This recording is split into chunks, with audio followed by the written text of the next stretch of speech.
Company 2018లో start అయిందండి, నవేసాయి projects. అయితే ఈ కంపెనీ చైర్మన్ పేరు సానా నారాయణ రెడ్డి గారు. ఆయన గురించి కూడా నేను ఒక 2 నిమిషాలు ఎక్స్ప్లెయిన్ చేస్తాను మీకు తర్వాత. ఓకే, అందరూ తిన్నారండి హ్యాపీగా? అంటే అందరూ సైలెంట్గా ఉంటే తింటున్నారు హ్యాపీగా తెలియజేశారు. ఏది ఒకసారి తింటం అయిపోతే గట్టిగా ఒకసారి క్లాప్స్ మీ ఎనర్జీ. అయితే ఈ కంపెనీకి చైర్మన్ సానా నారాయణ రెడ్డి గారు. ఈ కంపెనీకి 4 బ్రాంచెస్ ఉన్నాయండి. ఈ బోర్డు మనం ఇటు పెట్టుకుంటే అందరూ కంఫర్ట్గా ఉండదేమో, సరిపోతాం కనిపిస్తుంది. ఇక్కడ మీకు అడ్డం వస్తున్నాను, క్లారిటీగా ఉంది కదా. 4 బ్రాంచెస్ ఉన్నాయండి ఈ కంపెనీకి. 4 బ్రాంచెస్ ఎక్కడెక్కడ ఉన్నాయి? మచిలీపట్నం, విజయవాడ, హైదరాబాద్, కర్నూలు, 4 చోట్ల బ్రాంచులు ఉన్నాయి. అయితే గురుగారు ఎడికి కూర్చోండి, కూడా ఇలా పెట్టుకెళ్తారు. Okay, no problem. అయితే 4 బ్రాంచ్లు ఉన్నాయి. 4 బ్రాంచ్లతో పాటు ఇక్కడ మనం గొప్పగా చెప్పుకోవాల్సిన విషయం ఏంటంటే, మిగతా రియల్ ఎస్టేట్ కంపెనీలకి మనకి తేడా ఏంటంటే, ఇక్కడ 4 బ్రాంచెస్ కూడా త్వరలో, అంటే ఒక సంవత్సరం లోపల అన్ని ఓన్ బిల్డింగ్స్లో షిఫ్టింగ్ అవుతుందండి. ఓన్ బిల్డింగ్స్ అనే పదం ఎందుకు వాడాలంటే, మీరు చూడండి విజయవాడ కానీ గుంటూరు కానీ 100 కోట్ల వ్యాపారం చేసిన వాళ్ళకి ఓన్ బిల్డింగ్ ఉండదు. రెంటెడ్ ఆఫీసులను పెడతారు. కారణం ఏంటో నాకు తెలియదు. కానీ మన కంపెనీ అట్లా కాదు.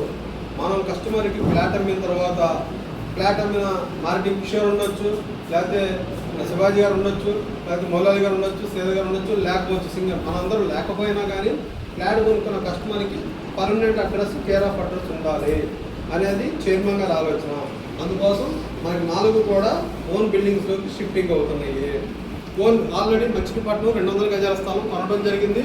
విజయవాడకు వచ్చేసరికి ఇక్కడ మహానాడు రామపాడు బెన్సెక్కి నుంచి 2 కిలోమీటర్ డిస్టెన్స్లో మహానాడు రోడ్డు దగ్గర గజం ₹1,00,000 పెట్టి 400 గజాల స్థలం, అంటే 4 కోట్లు పెట్టి ఫిబ్రవరిలోనే కొని రిజిస్ట్రేషన్ చేయడం జరిగింది. దానికి 1 or 2 monthsలో శంకుస్థాపన చేస్తారు. ఒక 7-8 నెలల్లో పూర్తి చేస్తారు. 4 ఫ్లోర్లు అంటే ఓన్ బిల్డింగ్స్ వస్తుంది. విజయవాడలో కూడా ఓన్ బిల్డింగ్ వస్తుంది. తర్వాత హైదరాబాద్లో ఎల్బీ నగర్లో సాగర్ రింగ్ దగ్గర 4 రోడ్ల కార్నర్లో ఒక బిల్డింగ్లో 3వ ఫ్లోర్ మొత్తం కొనడం జరిగింది.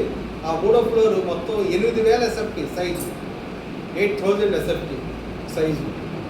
ఎస్ఎఫ్టీ కాస్ట్ ₹7,000, అంటే దాదాపు ₹6 కోట్ల పెట్టి అది కొని రిజిస్ట్రేషన్ కూడా జరిగింది 4 నెలల క్రితమే. అక్కడ ఇంటీరియర్ వర్క్ జరుగుతుంది.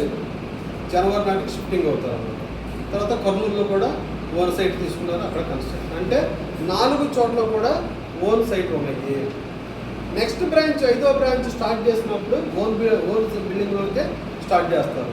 అంటే మన కంపెనీ ఒక నిర్ణయం తీసుకుంది, అన్ని ఓన్ బిల్డింగ్సే ఉండాలి. ఎందుకంటే ఓన్ బిల్డింగ్స్ ఉంటే ఆ ఎనర్జీ ఆ కస్టమర్కి భరోసా వేరుగా ఉంటుంది. ఎట్లాగా డీమార్ట్లన్నీ ఓన్ బిల్డింగ్స్, డీమార్ట్లో తీసుకునే చోటని కూడా ఓన్ సైట్లే ఆడాలి, ఓన్ బిల్డింగ్స్ అనుకోండి. సోనా విజిల్ కూడా అంతే, అవన్నీ కూడా ఓన్ బిల్డింగ్సే ఉంటాయి. మన సంస్థ కూడా అదే విధంగా ముందుకెళ్తుంది. ఇది మనం గొప్ప విషయంగా చెప్పుకోవచ్చు, ఓన్ బిల్డింగ్స్ అనేది 4 బ్రాంచ్లు కూడా. ఆ తర్వాత ఇప్పటి వరకు మన కంపెనీ ఈ 7 ఏళ్లలో ఇప్పటి వరకు 19 ప్రాజెక్టులు కంప్లీట్ చేసి 20వ వెంచర్ నెక్స్ట్ ఈ నెలలో లాంచ్ చేస్తున్నాం అన్నమాట. అట్లాగే ఈ 20 వెంచర్ల మీద ఇప్పటి వరకు 2,000 ఎకరాల పైచిలకు 2,000+ ఏకర్స్ సేల్ చేయడం జరిగింది. అయితే మీరు ఇక్కడ గమనించండి, 2018 నుంచి ఇప్పటికి 2025లో ఉన్నాము. 7 సంవత్సరాల్లో 2,000 ఎకరాలు అమ్మామండి. గొప్ప విషయం అంటారా? బాగా అమ్మామండి. 2,000 ఎకరాలు అమ్మంటే బాగా అమ్మినట్టేనంటారా? గ్రేట్ అండి. ఎందుకు చెప్పమంటారా? ఇవాళ నేను విజయవాడ గుంటూరులో చూస్తున్నాను, వాళ్ళు ఒక 20 ఎకరాలు వేసి మళ్ళీ ఊరాలు కడుతున్నారు. పిల్లి మొక్కలు వేస్తున్నారు అమ్మలేక. కానీ ఇట్లాంటి టైంలో కూడా మనం దాదాపు 7 సంవత్సరాలు 2,000 ఎకరాలు అమ్మటం అంటే, ఈ దరిదాపులు ఎవరు అంత వ్యాపారం చేసినట్టే అది గొప్ప రికార్డు అనమాట. అది ఒక NSP వల్లే సాధ్యం. అట్లాగే ఈ 20 వెంచర్ల మీద ఈ కంపెనీలో దాదాపు 10,000 మంది హ్యాపీ కస్టమర్స్ ఉన్నారండి. 10,000+ హ్యాపీ కస్టమర్స్ ఉన్నారన్నమాట. హ్యాపీ కస్టమర్స్ అనే పదం ఎందుకు వాడానంటే, మన దగ్గర ఫ్లాట్ కొనుక్కున్న వాళ్ళు నవ్వుతారని కాదు, దాని ఉద్దేశం. హ్యాపీ కస్టమర్స్ అంటే దాని అర్థం ఏంటంటే, ఫ్లాట్ కొనుక్కున్న తర్వాత మనం వాళ్ళకి పర్ఫెక్ట్గా రిజిస్ట్రేషన్ చేయాలి. రిజిస్ట్రేషన్ చేసిన తర్వాత మనం ఏవే కమిట్మెంట్స్ ఇస్తున్నామో డెవలప్మెంట్స్, ఆ డెవలప్మెంట్ చేస్తే ఆ కస్టమర్ హ్యాపీగా ఉంటాడు. హ్యాపీగా ఉండడానికి ఏం చేస్తాడు? ఆయన 10 మందితో చెప్తాడు, అంతే కదా, అవునా కదా. నేను గుంటూరు వచ్చాను ఒకసారి, వస్తే బాగా ఆటలు వేస్తుంది. హ్యాపీగా ఫీల్ అయినప్పుడు ఏం చేస్తారు, ఆటోమేటిక్గా వాళ్ళ చుట్టాలు ఫ్రెండ్స్కి చెప్తారు, ఫలానా సంస్థలో మంచిగా రిజిస్ట్రేషన్ చేస్తున్నారు, మంచిగా డెవలప్మెంట్ చేస్తున్నారు, మీరు కూడా ఫ్లాట్ తీసుకోండి అని చెప్తారు. మంచి విషయమే కాబట్టి ఇక్కడ కూడా మన దగ్గర అట్లాంటి వాడు 10,000 మంది ఉన్నారు. ఇక్కడ ఒక పాయింట్ ఏంటంటే, మనం ఒక వెంచర్ వేసామంటే మనం మినిమం ఎక్కడ వేసినా కానీ మిగతా కంపెనీలో మనకి తేడా ఏంటి చెప్పమంటారా? మిగతా వాళ్ళు 20 ఎకరాలు వేసి 2 ఏళ్ల పాటు అమ్ముతారు, మన దగ్గర 100 ఎకరాలు వేసి 20 రోజుల్లో అమ్ముతాం. డిఫరెన్స్ అర్థమైందంటే వాళ్ళకి మనకి తేడా. మనకు 100 ఎకరాలు వేస్తాం, 20 రోజుల్లో పూర్తి చేస్తాం. వాళ్ళు 20 ఎకరాలు వేసి 2 ఏళ్ల పాటు అమ్ముతారు, ముక్కుతాం పూలుతాం పిల్లి మొక్కలు వేస్తూ ఉంటారు అమ్మలేక. మనం అట్లా కాదు, మన దగ్గర వెంచర్ వేసామంటే అయిపోయినట్టే. అర్థమవుతుందండి? అయితే మనం ఎక్కడ వేసినా కానీ 100 ఎకరాలు తక్కువేయం. 100 ఎకరాల పై చిలుకు అయితేనే మనం హ్యాండిల్ చేస్తాం, చిన్న చిన్న వెంచర్లు హ్యాండిల్ చేయడం జరగదు. ఇంకొక పాయింట్ చెప్పిన, మన వెంచర్లు అన్నీ కూడా అడ్వాన్స్ బుకింగ్లోనే కంప్లీట్ అవుతాయి, లాంచింగ్ వరకు ఉండవు. లాంచింగ్ వరకు ఎందుకు ఉండవు అంటే, మిగతా వాళ్ళు రియల్ ఎస్టేట్లో ఏం చేస్తారంటే లాంచింగ్ రోజున ఒక 500-600 మందికి 1000 మందికి భోజనాలు చేస్తారు, భోజనాలు వండుతారు. భోజనాలు వండిన తర్వాత ఒక 200 కార్లు వస్తాయి. వచ్చిన తర్వాత మహా అయితే ఒక 20-25 ఫ్లాట్లు బుక్ చేస్తారు. కానీ మన దగ్గర లాంచింగ్ అనే పదానికి డిఫరెంట్ అర్థం వేరు. మన దగ్గర లాంచింగ్ అంటే క్లోజింగ్ అని అర్థం. లాంచింగ్ చేసామంటే ఆ రోజు నా వెంచర్ అయిపోయినట్టు దాని అర్థం. లాంచింగ్ రోజు ఫ్లాట్లో అమ్మటం ఉండదు మన దగ్గర. లాంచింగ్ రోజు జరిగేది ఏంటంటే, అడ్వాన్స్ బుకింగ్ ఎవరైతే డబ్బులు కడతారో వాళ్ళు వస్తారు, వచ్చి వాళ్ళ ఫ్లాట్ ఎక్కడ వచ్చిందో చూసుకుంటారు, వెజ్ అయితే వెజ్, నాన్ వెజ్ భోజనం చేయడం, కార్యక్రమం రావడమే, క్లోజ్గా వెంచర్ అయిపోయిందని దాని అర్థం.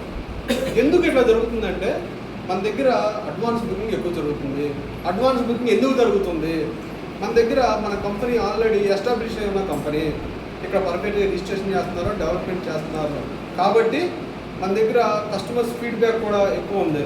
అందువల్ల వాళ్ళు అడ్వాన్స్ బుకింగ్ తీసుకుంటారు. మన దగ్గర బుకింగ్స్ ఎట్లా ఉంటాయి అంటే, ఒక వెంచరు లాంచ్ అయ్యేటప్పుడు మనం ఏం చేస్తాము, ఇప్పుడు రేపు మీకు మనం తీసుకెళ్తాం 20 వెంచర్కి తీసుకెళ్ళిన తర్వాత ఏం చేస్తాము, ఆ వెంచర్ చూపించే ముందు మన పాత వెంచర్ చూపిస్తాం.